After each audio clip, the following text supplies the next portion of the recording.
香港人成日過嚟深圳配眼鏡，但係喺深圳配到同一個牌子嘅鏡片，同大家喺香港配嘅級別同埋功能上，其實有咩唔同？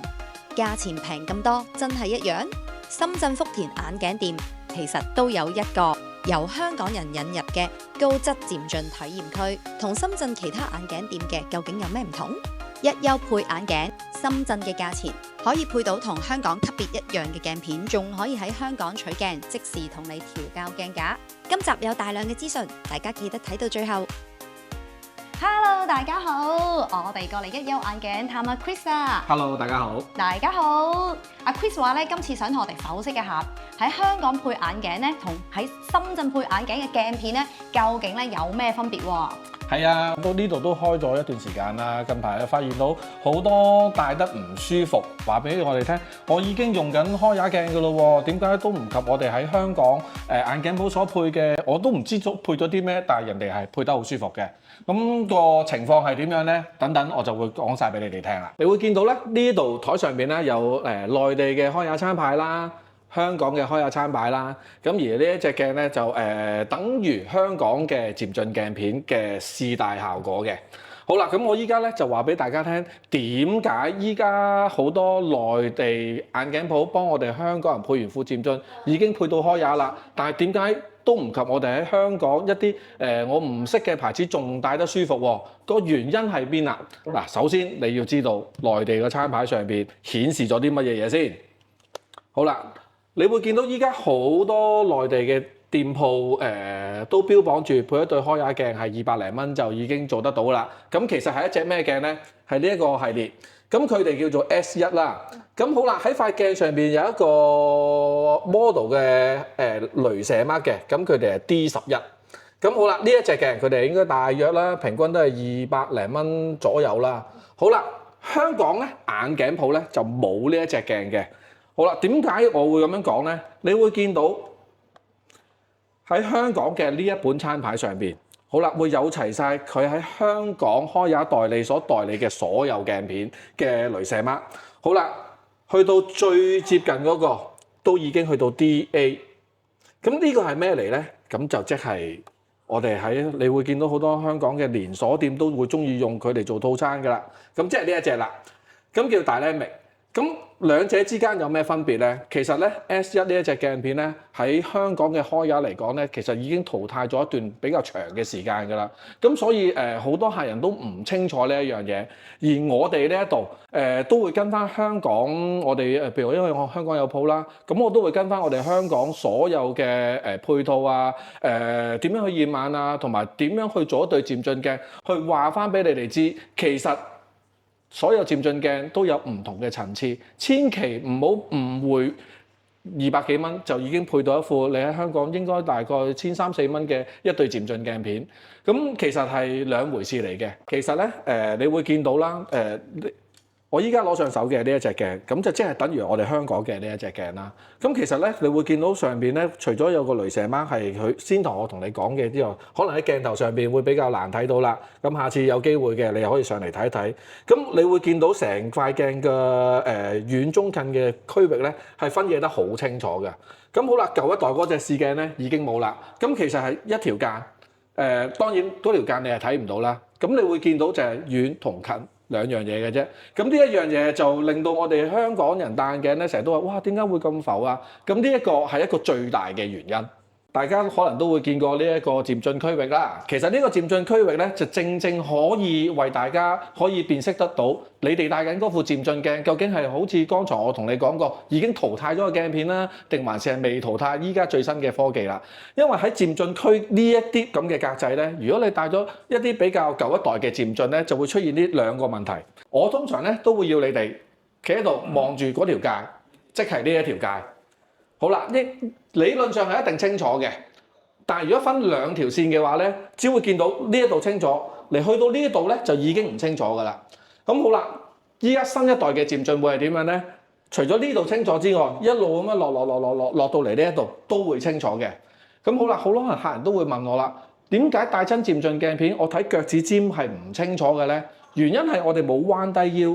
咁好啦，喺呢個格仔我哋去點樣去計算咧？同樣地，你都係會再繼續企翻喺呢個位。個頭唔喐，繼續望住嗰度，咁我就會要你隻眼一路咁樣去瀡落去，咁樣碌落去啦。好啦，一副啱嘅漸進咧，大部分情況，當你瀡落嚟嘅時候咧，就應該會嚟到呢一個位置，即係呢一張台。我哋特登咁樣擺就容易啲，方便我哋去計算翻呢一樣嘢。嚟到呢個位係要清楚嘅。呢個以後咧就開始唔清楚啦，跟住你就會慢慢彎低腰，睇翻呢啲格仔都一樣清楚啦。咁其實呢一個範圍咧就方便我哋幫你帶，即係你訂咗嗰個漸進嘅時候咧，計算翻你個位點樣去計翻高低，同埋點樣去配合翻你嘅睇眼鏡嘅角度，咁你就一定會戴得舒服啦。所以咧，點解你哋會話啊？點解上到嚟配咗副開眼鏡，點解戴極都唔舒服？咁好多客人上到嚟就話翻俾我哋聽，主要嘅原因就係因為其實我哋香港嘅開眼一早就已經淘汰咗呢隻鏡。當然唔係佢個質量問題，只不過佢哋嘅設計已經沿用緊好耐之前啦。即係好簡單，今日已經 iPhone 17啦，嚟緊都18啦，你唔會攞個 iPhone 10嚟用緊咁解嘅啫。道理就差唔多啦。咁所以我哋一休眼鏡啦，同埋我自己香港嘅鋪頭咧，都會跟翻依家最新嘅科技、最新嘅設計，去幫大家配一個啱佢自己而又戴得舒服嘅眼鏡。講咗咁耐，我都仲未同大家講優惠。依家個優惠咧，你會見到好多其他眼鏡鋪都講緊200幾蚊一對漸進嘅開眼鏡啦。當然我哋都一樣做到嘅，因為我成日都抱住做生意一個宗旨，人哋做到，我哋冇可能做唔到嘅，我哋都一樣做到嘅。但係因為我知道我哋大家香港人好高要求嘅，你會見到喺連鎖店做緊嘅套餐都1680嘅啦，連埋關連埋嘅係同一隻嘅。咁我呢一度咧1280就搞掂㗎啦。咁會包埋韓國架啦、日本嘅鈦金屬架啦，都已經包晒㗎啦。只要你個度數範圍喺600度以內，我哋都係呢一個價錢㗎啦。所以相當之優惠，而呢一個亦都係限時優惠，去到9月30號嘅啫。嗱，剛才我哋講緊嘅優惠啦，連埋開眼嘅香港好多高水平要求嘅客人用緊嘅開眼漸進鏡片咧嘅680蚊套餐就會喺晒呢一度㗎啦。咁呢度你會見到咧，有啲係韓國架啦，真係 Make in Korea 㗎。咁呢啲，咁亦都有啲鈦金屬架喺後邊㗎啦。咁你會見到，不論成熟款或者想望落去後生啲嘅款，呢度一應俱全㗎啦。我哋講咗好多唔同嘅優惠啦，嗱，有啲比較實際啲嘅優惠啦，好嘛？我哋香港人總會有啲好有要求嘅，咁大家都會知道德國嘅工藝係點樣啦。咁呢度咧，你會見到我哋好多德國嘅 IC Berlin 啦。咁佢除咗係用生物鋼，即係一定唔會敏感之餘，成副眼鏡冇螺絲啦，你會見到成副眼鏡可以咁樣嘅。嗱，呢個牌子嘅眼鏡咧，好多香港嘅連鎖店啊，或者甚至乎你喺銅鑼灣啲眼鏡鋪都一定會見到佢嘅啦。佢哋閒閒地都賣緊講緊3000、6000蚊起步㗎啦。咁而我哋呢一度咧，2字頭全部都有交易㗎啦。有興趣嘅上嚟參觀下，因為只要係揀得呢個牌子，我呢度有過百隻款，我夠膽咁講，香港冇一間眼鏡鋪夠我咁多款。除咗 IC Berlin 之外咧，夠輕夠舒服之外咧，我哋仲引入咗 Limber。咁呢隻丹麥鏡架啦，咁好啦，你會見到咧，呢一隻咧就牛角架嚟嘅，咁大家可以睇下，就算唔買都可以過嚟參觀下㗎，因為好少地方會可以 show 到俾人睇呢一隻咁嘅牛角架。頭先阿 Chris 介紹咗呢一副咧好獨特嘅牛角架眼鏡咧，我見到隔離有副好靚嘅紫色鏡架，都好吸睛喎，我又想試下。點啊 ？Tammy 覺得呢個鏡架我戴得好唔好睇啊？呢個都好特別喎。我感覺咧，佢都係好輕好貼面嘅。好多朋友仔咧都問呢個 IC Berlin 牌子嘅鏡架，我揀咗呢副啊，見唔見到花紋幾靚啊 ，Tammy？哇！呢個真係靚喎，好特別，試嚟睇下。可能會好襯我。哇！佢呢個比位同埋個彈性一打開咧，個感覺真係唔同嘅喎，唔怪得咁啲朋友仔咁中意啦。哇！呢個靚喎。喂，同埋戴上去咧，我覺得佢嗰個貼面感都幾好嘅，靚啊嗬。唔怪得知啦，唔怪得咁多朋友仔揀中意真係。係啊。套餐優惠嘅鏡架，睇下有咩靚先。呢副好似都幾好喎，試下靚唔靚啊 ，Tammy？喂，呢副幾好喎，幾襯你。揀多副睇下呢個靚唔靚 ，Tammy？呢個都好睇喎。我而家揀緊呢個鏡架咧，係頭先阿 Chris 介紹嗰個套餐裡面咧可以選擇嘅鏡架嚟㗎，好多個款式。Koso 呢個日本品牌嘅鏡架，一有都好多朋友仔中意揀㗎。可能因為佢咧係日本品牌啊，戴上去咧好舒適啊，比較適合亞洲人。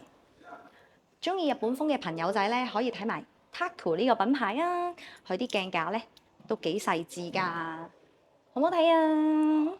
好文青啊！佢啲款式比較斯文啲。哇，夏天到啦，太陽眼鏡係時候出動啦。呢副眼鏡好啊，1秒啊就可以咧由太陽眼鏡變翻近視鏡啦，入室內咧就啱晒啦。同埋留意下佢，你睇下 J，佢個太陽眼鏡好薄身㗎，見唔見到啊？好輕咯，係啊，完全冇負擔啊！睇埋呢一副啊，呢個鏡架咧，喂，超輕喎，Tammy。佢係 IP 電路啊，所以咧佢唔會令到大家過敏㗎。佢係用咗鈦金屬嚟到做㗎，所以咧你會覺得好輕身。